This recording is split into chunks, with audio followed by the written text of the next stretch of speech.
Good evening, my Real News Midday TV family. Welcome back to the channel for another news update for February 13, 2024. And in the news this evening, businessman shot during attempted robbery at Oakland apartments. A businessman was reportedly shot and injured on Tuesday morning during an attempted robbery at Oakland apartments on Conson Spring Road in Kingston. Reports are that about 8:45 a.m., men traveling in a Toyota Probox motor car entered the apartment complex. It is alleged that one of the men alighted from the car and entered the building in which the now injured man lives. Shortly after, gunshots were heard. Police were summoned to the location and the scene was processed. The businessman is said to be in hospital receiving treatment. His injuries are not considered life-threatening. Police probing shooting death of security guard at Beryllium.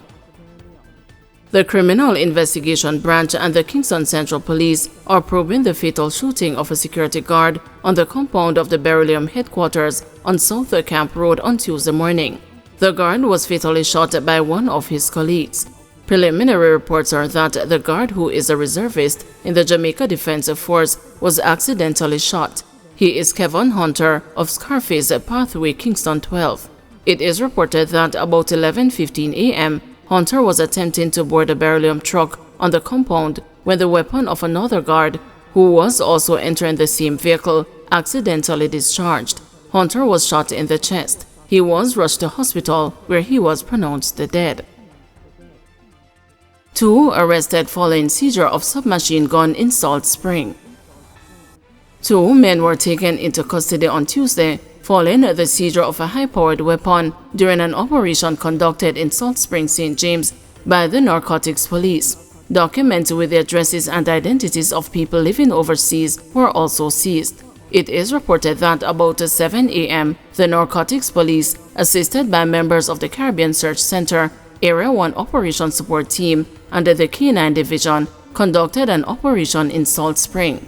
During the operation, a 4-bedroom house occupied by 2 people was searched, which led to the discovery of a multi-caliber submachine gun and an assortment of documents containing identity and personal information of overseas residents. Both occupants were taken into custody and are being held on reasonable suspicion for breaches of the Firearms Act as well as the Law Reform Fraudulent Transactions Special Provisions Act. Businessman accused of wife's murder was beneficiary of her $120 million life insurance, witness testifies. Businessman Omar Collymore, who is accused of orchestrating the January 2018 murder of his wife, was one of the beneficiaries of the woman's $120 million life insurance. The victim's mother testified this morning during the trial in the Home Circuit Court that she found the policy after her daughter's death in the couple's office. She said the couple's 2 children were the other beneficiaries. The witness, who wore a pained and a sad expression on her face, also testified that on the night before her daughter's murder, she had noticed a strange car lurking on the road where her house was located. The witness told the court that she was coming home from watch night services with her mother-in-law about minutes after 1 a.m. when she was waiting outside her house to be let in, as she had left her gate remote. She told the court that she was waiting because calls to her husband, children, and the gardener were unsuccessful. The witness said while waiting outside, she noticed the car, which was at a dead end of the lane, after the driver flicked the headlights, indicating that it wanted to pass her vehicle. But shortly after, she said, the car returned and stopped by her neighbor's gate before driving up in front of her car and someone looking into her vehicle. I turned down my phone and started to pray because it looked suspicious and I was like Jesus, she recalled. Omar Best Collymore and his 3 co-defendants, Michael Adams, Dwayne Pink, and Shaquille Edwards, are being tried for the woman's murder and that of her taxi driver Winston Watson.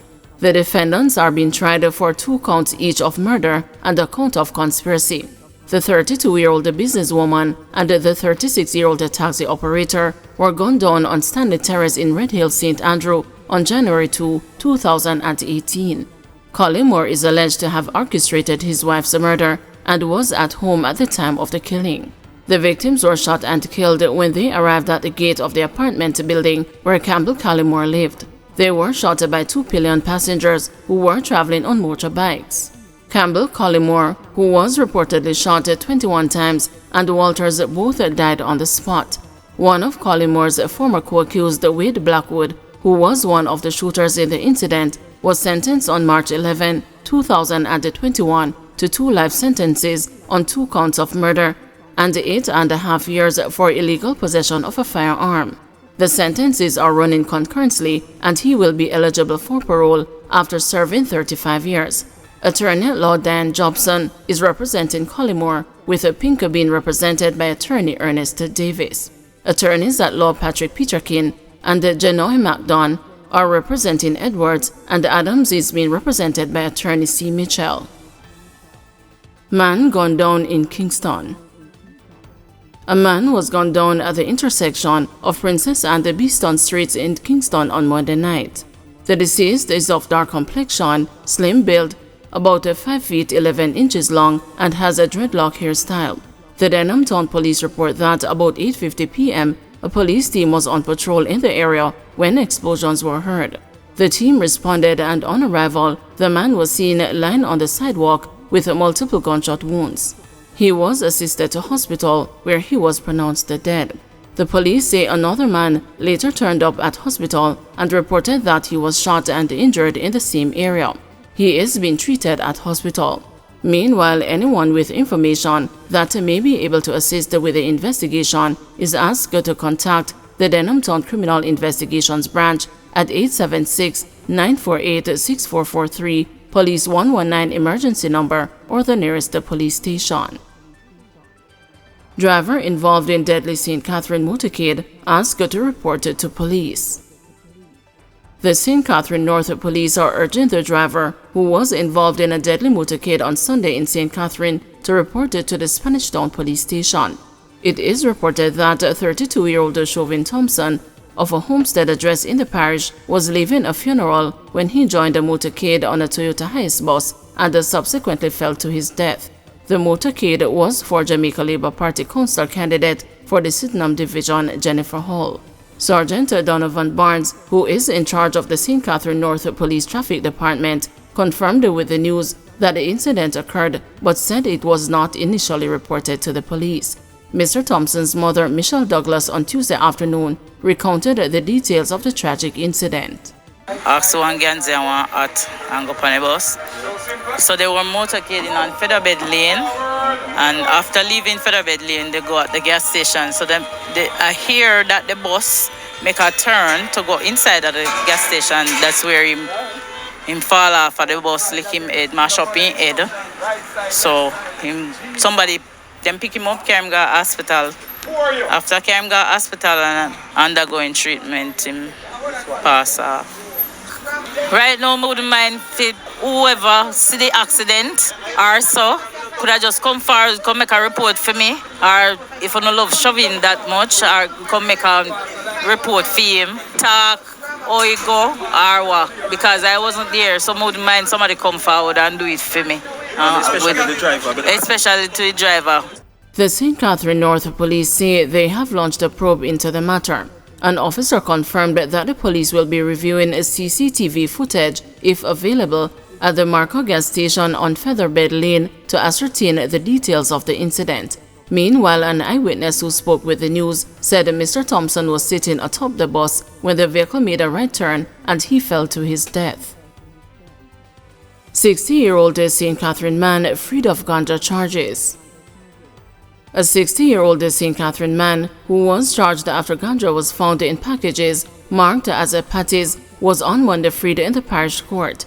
Ronald Williams was found not guilty by Parish Court Judge Ken Lamy following a new case application by his attorney Sheldon Campbell. The lawyer argued that Williams, who was charged with breaches of the Dangerous Drugs Act, should be freed as it has not been proven that he had custody of the ganja. He argued that other persons have access to the premises and the location where it was allegedly found by the police. Allegations before the court were that about 3 p.m. on December 28, 2023, Narcotics personnel swooped down on the community of Sydenham Villa in Spanish Town and conducted a search of a premises where Williams lives. According to the police, several bags marked as patties were discovered with ganja hidden inside, weighing 1 pound. Williams, who was present, was arrested and subsequently charged with possession of ganja and dealing in ganja. Williams had declared his innocence through his lawyer when the matter was called up in court on January 31. The lawyer explained to the court that his client declared to the police that other persons have access to the dwelling. The matter was set for case management on February 12. On Monday, the judge upheld the lawyer's submissions, freeing Williams of the offenses.